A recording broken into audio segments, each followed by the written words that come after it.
Hoy Dios me habló dos cosas, entre varias cosas en general, dos cosas ahí puntuales. Y al principio, cuando estaba con esa situación, cuando estaba leyendo, al principio tuve un poquito de esas contrariedades, ¿no? Porque lo primero que yo hago en cuanto hago mi devocional personal, cuando leo la Biblia e inmediatamente termino la lectura o de compartir versículos, lo primero que hago es seleccionar qué es lo que voy a compartir para grabar el devocional que a usted le llega y espero que le llegue a cada uno. Muchas veces me pasa que ahí nomás, directamente, mientras voy leyendo, la mayoría de las veces me pasa así, mientras voy leyendo ya, ¡pac!, me pegó directamente y eso es lo que Dios me está hablando. Otras veces, como me pasó hace unos días atrás y hoy también, no ocurre de esa manera, sino que cada texto que leo y separo, en cada uno de esos Dios me está hablando. Y yo digo, no puedo hacer un devocional a la mañana que ocupe 10 versículos porque todavía me tienen a mí grabando. Entonces, no da, tiene que ser más corto. Y me toca eso de seleccionar, elegir qué es lo que de esto y esto y esto y esto y esto y esto y esto y esto que Dios me habló, qué es lo que comparto, qué es lo que quiero compartir con la iglesia. Encima, esto dentro mío, yo pensaba, ¿no? Confundido, pensaba, sentía así que encima no tiene nada que ver una cosa con la otra. Esto no tiene nada que ver con esto. Entonces, ¿qué hago? ¿Para dónde voy? Y cuando empecé a grabar, me di cuenta que en realidad no es que no tenía nada que ver, sino que todos estaba dentro de la misma línea. Esas son las cosas que Dios hace, la manera en cómo Dios obra cuando uno está ahí buscando, queriendo que Dios te hable. Algo que yo le aconsejo, cuando vaya a leer la Biblia, incluso cuando se pone a orar, estar expectantes de lo que Dios va a hacer, porque Dios siempre habla. Cuando viene a la iglesia, a partir del momento que entra a la iglesia, estar expectantes, porque siempre Dios habla y puede hablar en cualquier momento, de cualquier manera. En la primer palabra, así como Nadia comentó que le gustó lo que dijo Gabriel cuando hizo la oración de apertura, de la primer palabra que se diga cuando alguien se para aquí en el frente, hasta el momento final, a lo largo de todo ese tiempo de reunión, de administración, de palabra, de canción, de testimonio, de saludo, de lo que sea, Dios le puede estar hablando. Pero usted tiene que estar atento, expectante a lo que Dios puede estar diciendo, porque está con la ofrenda, entonces está papando moscas, haciendo otra cosa, cumpleaños, y está en otra cosa, ahora saludó a uno que cumplió un año en la iglesia, y está ahí revisando su WhatsApp, o está mandando un mensaje, o está entrando a Facebook o a Instagram. Mi oficina está en el primer piso. Afuera de mi oficina hay una baranda, ¿usted la ve? Esa baranda hace de balcón, porque yo me paro ahí a veces ver cómo arranca la reunión y todo. De arriba se ve todo. Y de arriba es al estilo dron. De arriba yo veo los celulares. Entonces digo, mira, así, me quedo así. Entonces vuelvo y digo, en vez de estar haciendo otra cosa, conéctese con lo que está pasando en ese momento, porque Dios puede estar hablando y Dios seguro va a hablar en cualquier momento. El texto que separé para el devocional, el texto de Deuteronomio, como una continuación de lo de ayer, me llevaba a tomar una acción, llevaba a salir de la comodidad, llevaba a marcar una diferencia, básicamente, de lo que hace el resto. E inmediatamente mientras estoy hablando, Dios me lleva a esto, que entre otras cosas le voy a comentar en un ratito, que es el pasaje que leyó Ada, que compartió Ada, sobre precisamente, nuevamente, hacer la diferencia. Que a veces nosotros tenemos la costumbre, otra vez el tema de la costumbre, vamos de una manera, tenemos un comportamiento en la iglesia, hacemos determinadas cosas, nos reunimos con determinada gente, tenemos nuestras rutinas, cosas que son normales de la gente. Pero cuando estamos en ese tren permanentemente, llega un momento de estancamiento. Llega un momento donde las cosas ya todo está medio achanchado, donde ya como que no hay nada nuevo en tu vida, solamente rutina. Y si eso conecta, eso encaja con la sensación que en este tiempo se está empezando a vivir y que desde el mundo espiritual está trabajando sobre su cabeza, apatía, desánimo, desgano, bajón, preocupación, temor. Todo eso, todo ese paquete explosivo, usted lo pone junto a rutina y costumbre, El resultado de eso, lo que va a ser engendrado y a dar a luz de eso, no va a ser bendición, sino que va a ser frustración, se va a sentir mal, se va a aburrir, va a empezar a ver, porque va a ver y después va a terminar diciendo, no pasa nada, Dios no responde, Dios no hace nada, ¿dónde está Dios?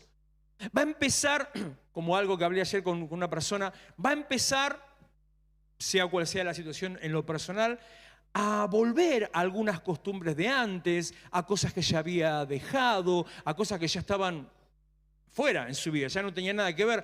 Va a volver, ¿por qué? Porque si total es todo lo mismo. Por eso, también en eso hay que estar atentos a lo que está pasando y mantenernos firmes. Recuerdo que en aquella época, en época de pandemia, usábamos mucho, aparte del Salmo 91, un verso de Corintios que Heraldo lo usó para una canción, que dice el texto, manténganse firmes en la fe. Y mantenerse firme, el permanecer en la fe, significa que aunque venga todo y te golpee, aunque vengan las cosas alrededor que te quieren voltear, aunque el piso se te empiece a mover o se empiece a hundir, vos mantenete firme en la fe. ¿Y qué es la fe? Porque es mantenerte firme, o sea, firme es firme, agarrado a algo, firme. ¿Pero qué es la fe para que yo me mantenga firme? Y la fe es algo que usted no ve. La fe es la convicción de eso que no está viendo. La fe es la certeza de que va a pasar algo que está esperando, pero que no está viendo y que tampoco está sintiendo. La fe, esa es una definición mía, que a mí me gusta decirlo así, la fe es saber que Dios va a hacer lo que Dios dijo que va a hacer. Entonces, es algo muy así utópico, muy en el aire, que no lo puede tocar en realidad, como yo me agarro del púlpito. No lo puede palpar, no es tangible, es algo que está ahí. En eso se tiene que mantener firme, en lo que no se ve, en lo que no se puede tocar, donde no se puede parar, donde no se puede apoyar. Así que si está esperando ver algunas cosas, no espere ver cosas. Manténgase firme en lo que no ve. ¿Y qué es lo que no veo? Bueno, no ve lo que Dios va a hacer porque lo está haciendo, no ve lo que está esperando porque todavía no llega, pero es lo que está viniendo. Entonces, firmes, como le decía hace un rato sobre el tema de la resurrección, firmes en saber que Dios va a hacer lo que Dios dijo que va a hacer. Cuando estamos en ese nivel así de apatía y de demás, todo empieza a parecer lo mismo. Empezamos a ver más conflictos adentro de la iglesia que afuera, y empezamos a tener más costumbres o relaciones más afuera que adentro, porque al final en la iglesia es todo igual, no pasa nada, y en cambio afuera me divierto. Empezamos a correr la visión, empezamos a perder el foco, vuelvo a repetirle, eso genera frustración. Y empiezan a salir de nuestro interior algunas situaciones, algunas sensaciones de patotero espiritual.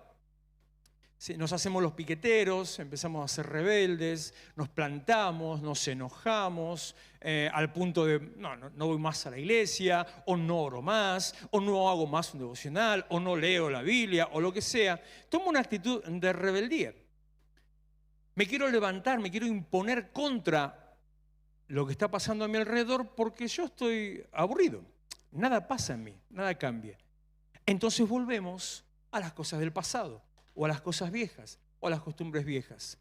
Cuando Dios nos manda y Dios nos llama, no para volver a lo del pasado, no para ser como el resto, sino que Dios nos llama y Dios nos manda a ser, esta es la palabra que dijo Ada, ser diferentes, a ser distintos, a marcar la diferencia.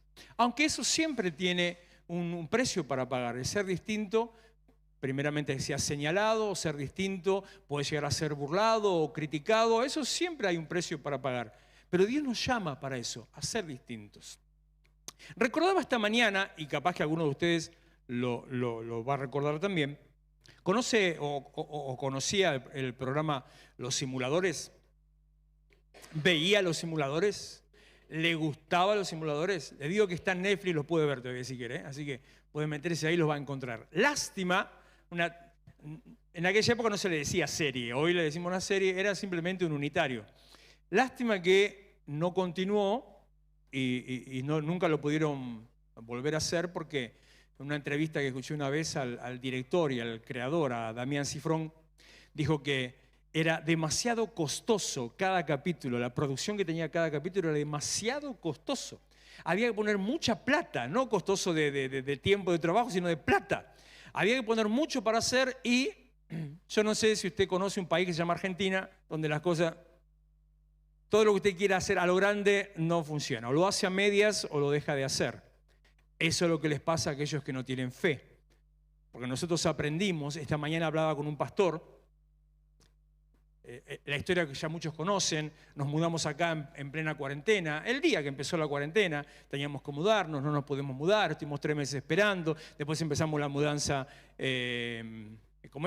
a pie, como si estuviéramos llevando el arca en el hombro, así traíamos las cosas al hombro, de allá para acá, de enfrente para acá, y ya las denuncias de los vecinos que empezaron ahí porque estábamos sin barbijo en la calle, o estábamos juntos en la calle haciendo una mudanza, y yo le digo, y pagando un alquiler y sin poder abrir la iglesia. ¿Que tuvieron que pagar el alquiler durante un año? Sí, le digo, no solamente eso, sino que pagamos el alquiler durante un año y es más, durante ese año convertimos un galpón en una iglesia. Y sin tener ningún tipo de ingreso, pudimos invertir, pudimos hacer muchas de las cosas que usted ve ahora, por ejemplo, este techo, que fue el ejemplo que yo le compartí, ocurrió en esa época, sin dinero, sin plata. Me encanta cuando Dios hace esas cosas. Sin plata, llegamos a tener todo esto. Lo mismo nos pasó cuando nos mudamos por primera vez enfrente, que siempre lo conté. Sin plata, teniendo solamente 5, invertimos 40. ¿Cómo puede ser? No tengo la menor idea. Dios hace esas cosas. Hay que tener la capacidad de creer. Entonces, y vuelvo a lo de Cifrón, ellos no lo podían seguir, no podían hacer porque no tenía plata para hacerlo, pero hay un diálogo en un capítulo de la temporada 2 que yo se lo quiero leer. Esto no tiene nada que ver, esto, ¿no? Esto es cualquiera. Bueno, no importa, usted ya me conoce. Se lo quiero leer, ese diálogo cortito entre Santos, ¿lo conoce a Santos? El personaje de Federico Delía, y un pibe, que no recuerdo exactamente cómo era toda la trama, un pibe que era medio rebeldón. Estaba pintado, medio maquillado, con los ojos negros, con algo de tacha en el cuello, creo, con los pelos todos negros revueltos, una onda medio punk del subdesarrollo, un punk argentino. Entonces, estaban sentados en un bar y Delía Santos, que él es siempre muy elegante, muy culto, siempre muy así, un tipo muy ordenado en todo, le dice, estuve tentado a poner el video, pero digo, no da, en serio. Decime una cosa, ¿por qué te vestís así? Con prendas sosteniblemente desagradables a la vista. Yo tanto les diría esa cosa, pero... Y el pibe le dice, no sé, porque me gusta, no sé. Entonces le repite, le vuelve a preguntar, ¿qué pasa? ¿Es un acto de rebeldía? Y el pibe le replica, sí, puede ser. ¿Y contra qué te rebelás? ¿Contra el sistema? ¿Contra la Matrix? Y ahí empiezan todos a decir, porque saltan un montón de ideologías alrededor al respecto de rebelarse contra el sistema. Y el pibe le contesta, contra el sistema me rebelo. Sí, puede ser, contra el sistema, digamos. Y ahí viene esta parte que es la que me interesa que usted escuche. Decime una cosa, Santos, decime una cosa. ¿Vos sabés quiénes son los dueños de las fábricas que hacen las remeras que tenés puestas? Te aseguro que viven en barrios privados. ¿Te pusiste a pensar cuánto factura el negocio de la rebeldía? Como aquellos que se creen muy revolucionarios con las remeras del Che Guevara sin darse cuenta que están alimentando a los no revolucionarios, ¿no? Eso es un tema al margen mío. Pensalo, es ridículo, dice. Tanta gente combatiendo el sistema y el sistema resulta cada vez más enriquecido. A veces peleamos contra fantasmas inexistentes. Creemos que estamos haciendo una revolución y lo único que hacemos es alimentar a lo mismo a lo que estamos combatiendo. Por eso usted no se enrede en ninguna de esas cuestiones, no se meta en el barro de nada, sino crea en Cristo. Y termina la conversación diciéndole, hoy por hoy, si te querés rebelar, tenés que usar saco y corbata. Y cuando dijo eso, si te querés rebelar, tenés que usar saco y corbata. Yo pensé en un montón de situaciones que vivimos en esta época y que vivimos en la iglesia. donde cualquier cosa rara es normal, ser cristiano está mal.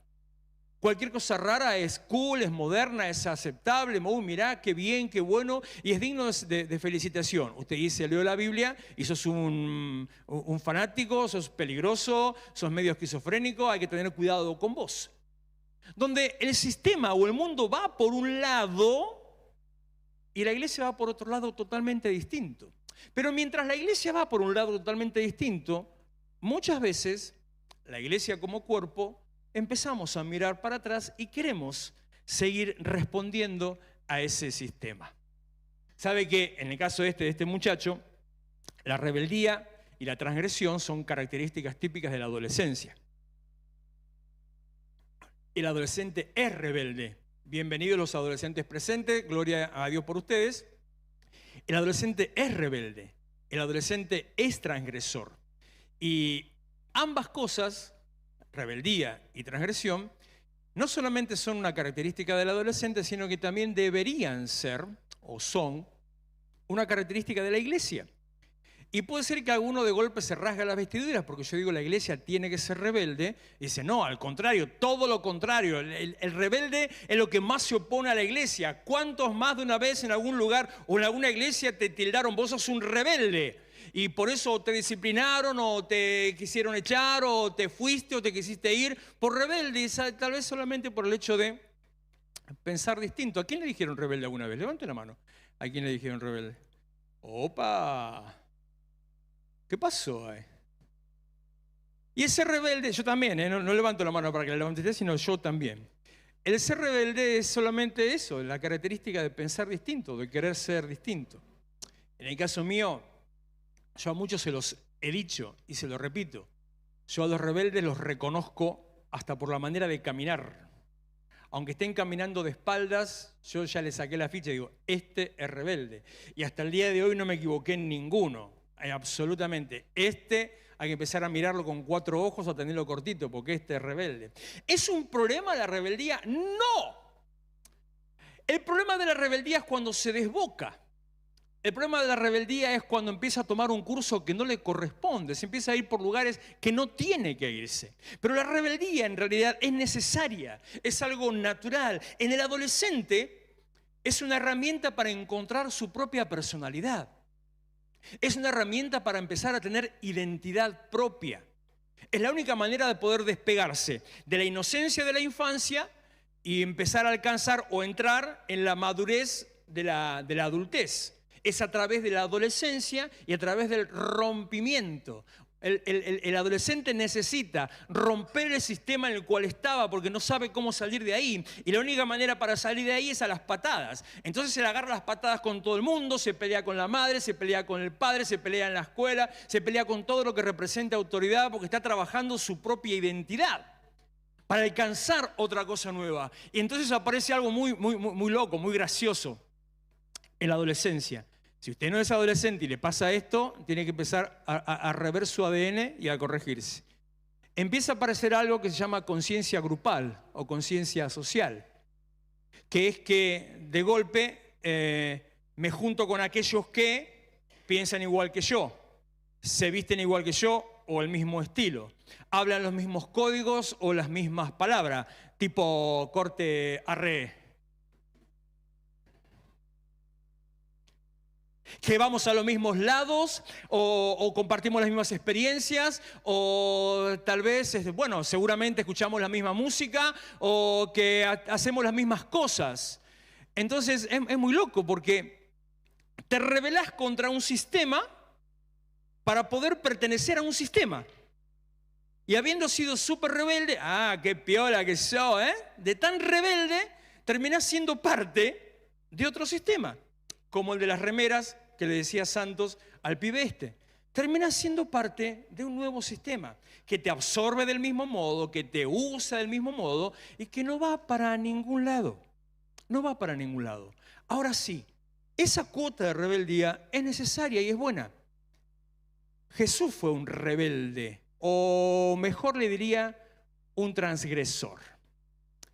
Porque la diferencia entre rebelde y transgresor es que el rebelde patea todo para romper su vínculo con la autoridad y tal vez en el mejor de los casos empezar a ser su propia autoridad. Y el transgresor no se levanta contra la autoridad. El transgresor puede patear todo igual, pero marca su identidad o marca su esencia, su gusto, su visión dentro de la misma autoridad. Jesús era un transgresor, no era un rebelde. Judas fue un rebelde. Este famoso Barrabás fue un rebelde. Jesús no lo fue. Jesús nunca vino a enfrentarse al Imperio Romano, aunque lo que todos querían era que Él se enfrentara al Imperio Romano. Él no se enfrentó para nada. Cuando se dio la situación o fue necesario, conversó con las autoridades, se plantaba de mano, pero reconocía a las autoridades, no se ponía en contra. A los que más atacaba, si fuera por atacar, eran las autoridades judías, no a las romanas. Entonces no enfrentaba a la autoridad, pero empezó a rebelarse contra un sistema para marcar un camino nuevo, un camino distinto. El rebelde busca crear su propio imperio, el transgresor busca abrir un camino para que todos se suban a ese camino y tengan un pensamiento distinto, un pensamiento diferente. Yo conocí hace muchos años a un muchacho militante comunista. ¿Usted me ve a mí teniendo contacto con un militante comunista? Yo en aquella época era peor que ahora, así que sí que no entiendo, pero bueno. Y me decía, una de las características del comunismo, si usted lo sabe o si no pregunte, es que por ideología política, el comunismo es ateo, no cree en Dios. El comunismo predica que Dios es un invento para dominar a la gente. Entonces el comunista es ateo. Y este muchacho me decía, yo admiro a Jesús, ateo, comunista. Yo admiro a Jesús. Digo, pero si vos no crees en Dios. No, yo no creo en Dios, pero admiro a Jesús. Al Jesús de la Biblia, porque fue el primer revolucionario que se levantó contra el sistema. Verso discurso comunista. Y yo no sé si Jesús fue el primer revolucionario, seguramente que el primero no, habrá habido otros antes, pero que fue un revolucionario, seguro que sí. Y en medio de su revolución lo que hizo fue abrir un camino para que nosotros entremos por ese camino y podamos cambiar nuestra manera de vivir y salir de ese plano, de ese nivel de condenación. Él vino a hacer una revolución en el mundo espiritual, en el mundo religioso de los judíos imperantes, incluso en el mundo de aquellos que ni eran judíos ni pertenecían al imperio. Porque un día apareció un tal Felipe, griego, al cual se le juntaron otros, vinieron otros, también griegos, que le dijeron, letra de la canción que usted ya conoce, queremos conocer a Jesús. Porque había trascendido la historia de Jesús fuera de las fronteras judías de Israel. Entonces el transgresor marca un camino, deja una huella. El transgresor marca la diferencia. Como dije el otro día, creo que fue el sábado pasado, el anterior. El sábado pasado estuvo el pastor Gomelski. El sábado anterior hablando sobre las diferencias, otra vez, que marcar la diferencia hace la diferencia. Y si bien parece una frase tonta, una frase hecha, a eso fuiste llamado. Para eso estamos, para marcar la diferencia, para no ser iguales y para no hacer lo mismo, para marcar la diferencia. Dice, por acá, Romanos capítulo 12, versículo 2, no se amolden al mundo actual, sino sean transformados, este versículo infinidad de veces lo leo y lo recito, sino sean transformados mediante la renovación de su mente. Así podrán comprobar cómo es la voluntad de Dios, buena, agradable y perfecta. No se amolden. Y cuando yo leo ese no se amolden, me viene a la cabeza una imagen que seguramente usted la vio porque circuló muchas veces en redes y por internet. Capaz que alguno la vio.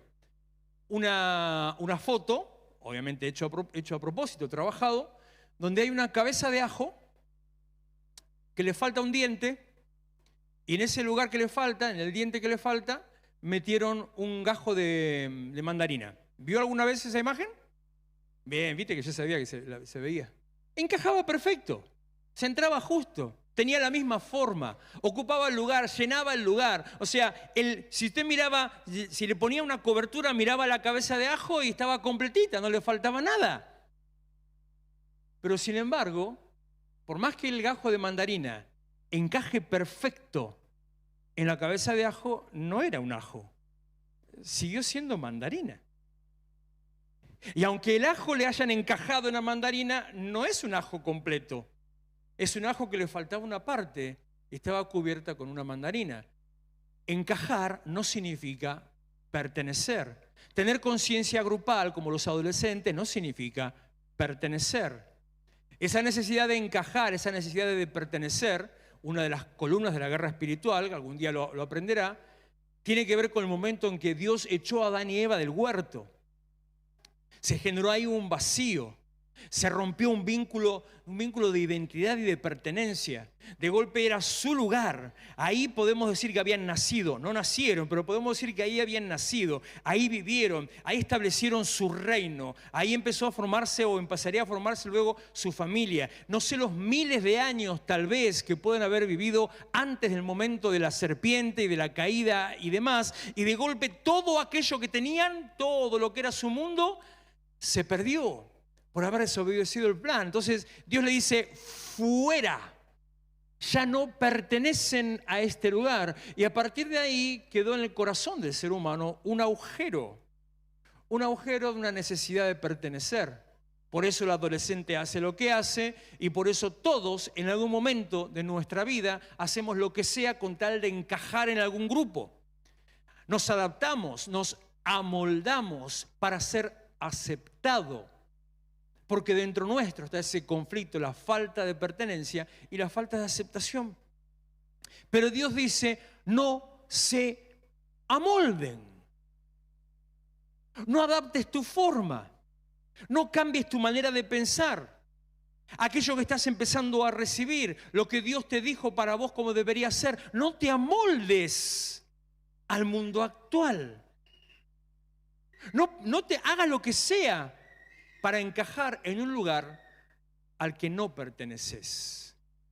Y cada vez que nosotros dejamos que nuestra cabeza se llene con los conflictos alrededor, cada vez que nosotros permitimos, le damos oído, le damos lugar en nuestra mente a las sensaciones de temor, de pánico, los problemas económicos, la inflación, los aumentos de las tarifas, todo lo que les dije al principio, cada vez que yo me dejo llevar por eso, lo que estoy haciendo es amoldarme. Porque empiezo a hablar lo mismo que habla el otro. Empiezo a preocuparme por lo mismo que le preocupa al otro. Y capaz que usted me dice, pero tengo el problema. Y sí, lo tenés el problema. Pero no sos igual al otro que tiene el mismo problema. Solamente tenemos el mismo problema, pero no sos igual al otro que tiene el mismo problema. Si no, parte del texto que leyó Ada, que ahora yo se lo voy a leer, si no, ¿para qué sos cristiano? Si vas a hacer lo mismo que hace el resto que no tiene a Cristo, ¿para qué sos cristiano? Si te vas a comportar de la misma manera que se comportan aquellos que no tienen a Cristo, ¿para qué sos cristiano? Si vas a pensar del mismo modo, preocuparte por las mismas cosas, andar corriendo ahí desesperado por lo que pueda pasar igual que el otro, ¿para qué sos cristiano? Entonces la pregunta tendría que ser, ¿te das cuenta que sos cristiano? ¿O todavía no te das cuenta lo que sos? Esta mañana en el devocional decía, que saqué uno de los puntos viejos de Armas para la Guerra Espiritual, que la guerra espiritual no es un conflicto de poder, sino un conflicto de verdad. Si usted estuvo presente en aquel tiempo o si escuchó el devocional de hoy, lo habrá escuchado. ¿Qué significa conflicto de poder o conflicto de verdad? Que la situación de la guerra con el diablo, con los demonios, no es agarrar a las patadas al diablo y los demonios, ni estar como un loco. Hoy, paréntesis, hoy tuve un ataque de vergüenza ajena. Estoy llegando a mi casa y a 2 cuadras antes, no más, 5 cuadras antes, empiezo a escuchar gritos, pero gritos. Digo, ¿a quién están matando? Encima era prácticamente la cuadra, lo que yo creía la cuadra de la comisaría. Entonces yo pensaba que estaba viendo alguna, o hay un motín, o se armó un revuelo. El tránsito estaba muy lento, entonces llego a la esquina de la comisaría, no era ahí y seguía escuchando griterío. Seguía escuchando, digo, ¿qué está pasando? ¿Serán del hospital? ¿Se murió alguno o están matando a alguien? Llego a la esquina del hospital, no eran del hospital. Había uno predicando en la plaza.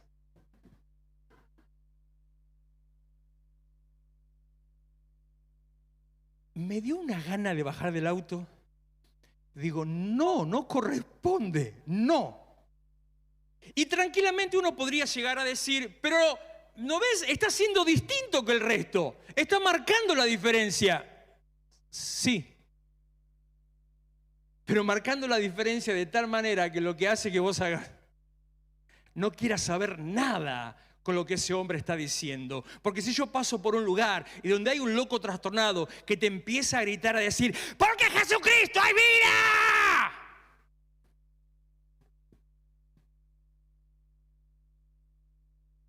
Yo decía que nadie me reconozca. Tengo el pescadito en el auto, digo que alguien pesque el pescadito. No puede ser que todavía en esta época se hagan esas cosas. Vuelvo a lo que le estaba diciendo. Nosotros no tenemos que hacer las mismas cosas que los demás hacen. En eso, por favor, tampoco. Sino que estamos puestos para marcar la diferencia. ¿Qué significa amoldarse? Me viene teológico hoy, ¿eh? Amoldarse. Del griego, escucha esta palabra. Sischematizo. Eso es tener el mismo esquema, encajar en el mismo molde, usar el mismo patrón, hacer lo mismo que hacen todos los demás, ponerte un uniforme. Dice, sin embargo, sean transformados, una palabra que me encanta, que muchas veces la decimos, metamorfosis, cambio de forma y... Porque el significado completo de la palabra metamorfoseo es cambio de forma y de apariencia. No cambio solo de apariencia, sino cambio de apariencia y de forma. No cambio solo de forma, cambio de forma y de apariencia. Que se te vea que no sos igual.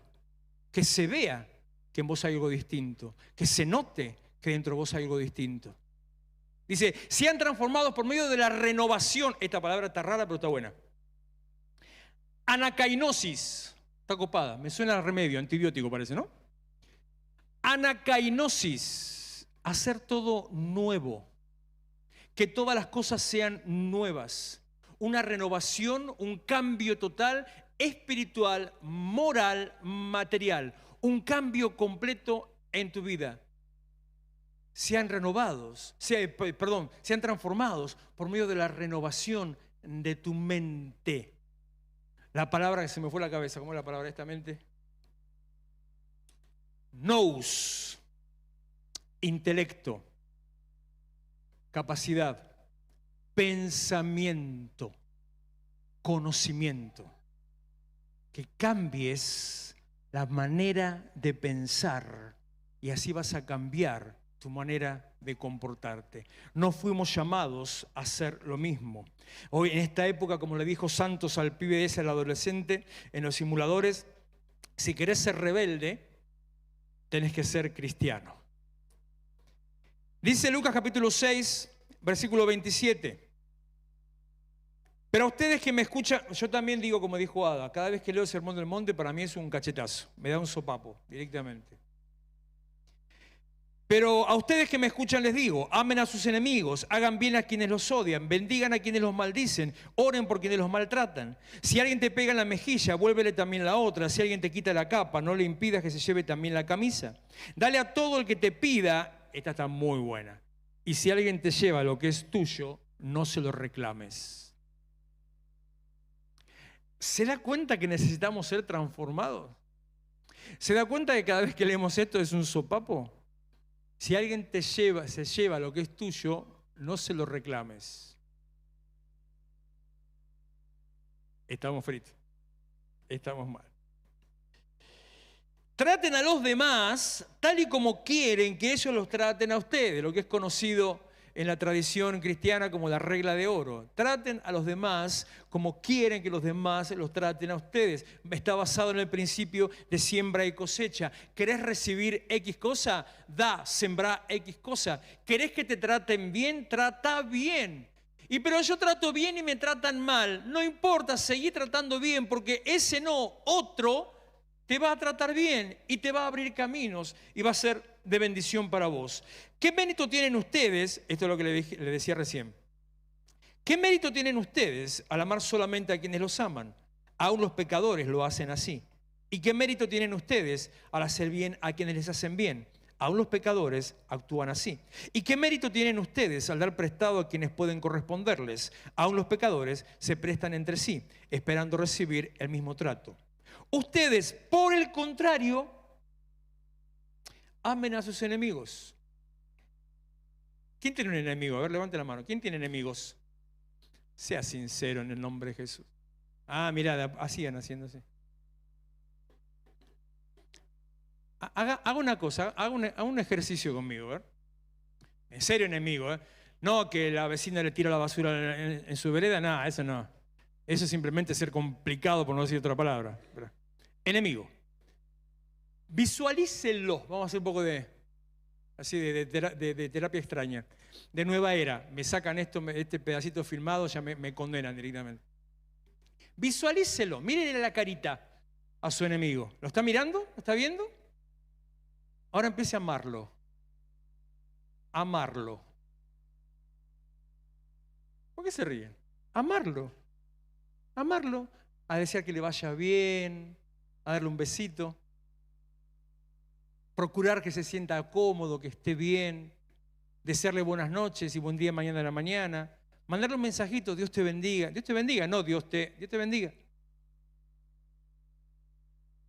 Lo más interesante de esta parte que en Mateo, estoy leyendo Lucas, pero Mateo cuando relata esta misma parte dice, amen a sus enemigos para que sean hijos de vuestro Padre que está en los cielos. Y vos decís, buah. Lo que significa, si no amás, no sos hijo de Dios. ¿Dónde me quedé? Acá estoy. Háganles bien y denles prestado sin esperar nada a cambio. Así tendrán una gran... Ese es el problema que tengo yo. Y a partir de hoy ya digo esto y cierro hasta el teléfono. Ese es el problema que tengo yo cuando me piden prestado algo. Cuando alguien me pide algo prestado, yo ya sé que perdí. Ya sé que perdí, ¿eh? Ya lo sé. Por eso siempre, bueno, encima casi siempre accedo, pero por eso siempre cuando alguien me pide prestado, evalúo. Si pierdo esto, ¿me afecta? Entonces si la respuesta es no te afecta, voy y presto. Porque siempre quedo pagando. Ahora, no me pida que le preste un libro.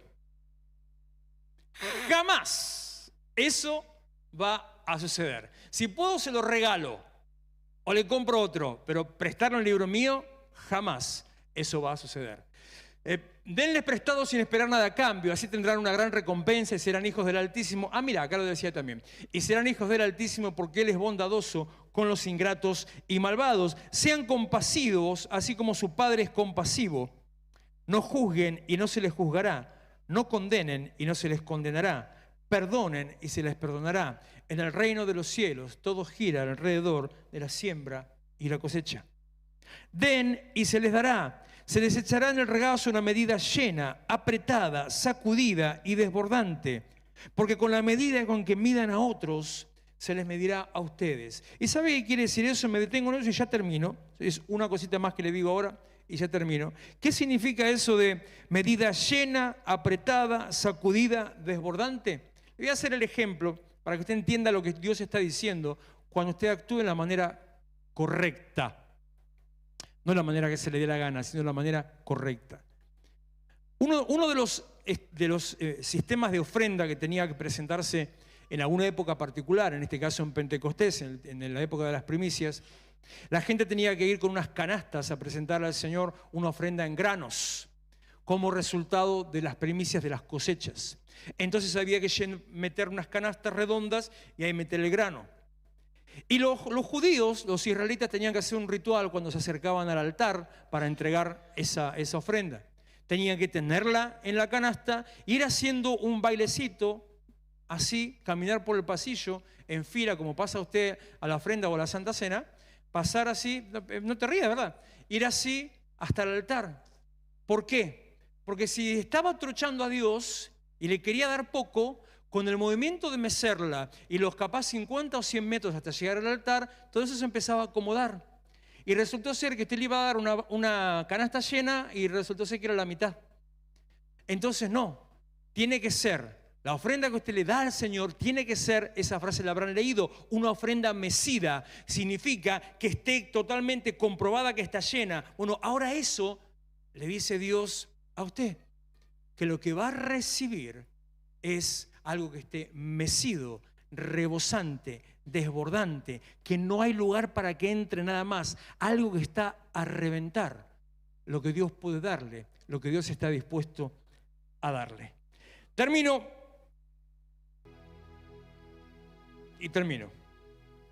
La iglesia no está llamada a encajar, la iglesia está llamada a hacer la diferencia. Vos no estás llamado a encajar, vos estás llamado a hacer la diferencia. Y la iglesia está llamada a transformar y ser transformado. Póngase en pie. Vamos a tomarnos unos momentos para orar, para presentarnos ante el Señor. Como le dije al principio, a los rebeldes yo los conozco por la forma de caminar. Podría decir vulgarmente, no es así, pero para que el ejemplo sirva, por el olor.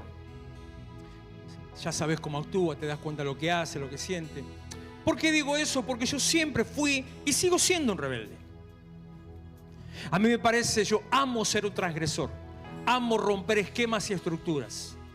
Me parece que fuimos puestos para eso. Constantemente me encanta el hecho de dar un paso más, avanzar. Y siempre está dentro mío también, en algún momento, el de patear para el otro lado. Decir, más sí, me tiene podrido más sí, el otro ya no lo aguanto más. Pero ¿por qué tanto tiempo de esperar esto?